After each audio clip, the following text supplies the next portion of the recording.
छात्रों, आज मैं आपको यूरोप में राष्ट्रवाद कक्षा 10 का प्रथम चैप्टर इतिहास का पढ़ाऊंगा। तो उसमें पहली हेडिंग लिखो आप लोग, जर्मनी का एकीकरण। यह इतिहास की सबसे महत्वपूर्ण घटना है। जर्मनी का एकीकरण ऑटो वान बिस्मार्क ने किया, इसीलिए जर्मनी के एकीकरण का जनक ऑटो वान बिस्मार्क को कहा जाता है। ऑटो वान बिस्मार्क ने प्रशा के प्रधानमंत्री के रूप में जर्मनी का एकीकरण किया। ऑटो वान बिस्मार्क ने सीडान के युद्ध में नेपोलियन तृतीय को, जो फ्रांस का सम्राट था, उसे परास्त कर 1871 ईस्वी को जर्मनी का एकीकरण संपन्न किया।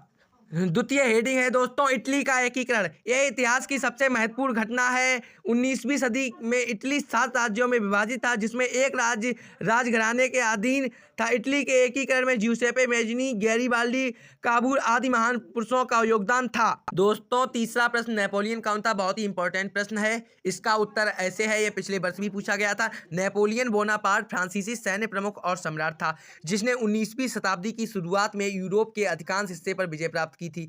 उसने अपने जीवन की शुरुआत एक सामान्य नागरिक की तरह की थी। नेपोलियन को इतिहास के सबसे महान सेनापति के रूप में भी जाना जाता है। उसने फ्रांस में नवीन विधि संहिता को लागू करने का कार्य किया था, जिसे नेपोलियन की संहिता भी कहा जाता है। यह दोस्तों बहुत इंपॉर्टेंट क्वेश्चन है, आप लोग के एग्जाम में जरूर आएगा, तो आप लोग इसको जरूर याद कर लें।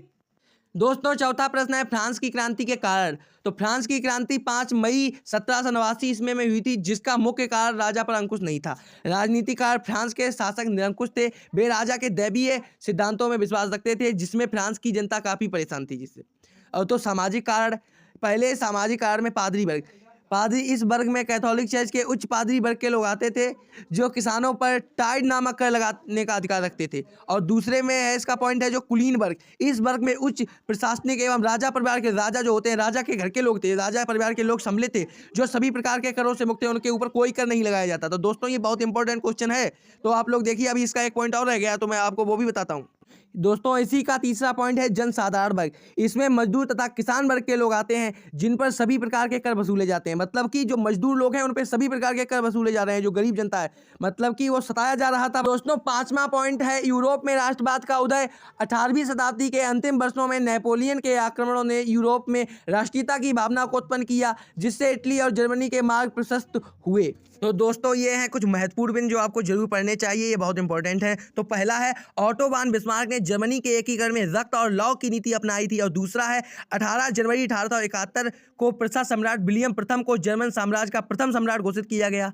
और जो तृतीय पॉइंट है वो है, 1831 ईस्वी में मार्सेई में यंग इटली सोसाइटी और बर्न में यंग यूरोप की स्थापना की गई। और जो चौथा पॉइंट है उसमें है, पहले तुम मनुष्य हो, उसके बाद किसी देश के नागरिक या अन्य कुछ, जो कि मैज़िनी ने कहा था। और जो अंतिम पॉइंट है वो है, 1890 में जर्मन सम्राट कैसर विलियम द्वितीय से मतभेद हो जाने के कारण बिस्मार्क ने त्यागपत्र दे दिया।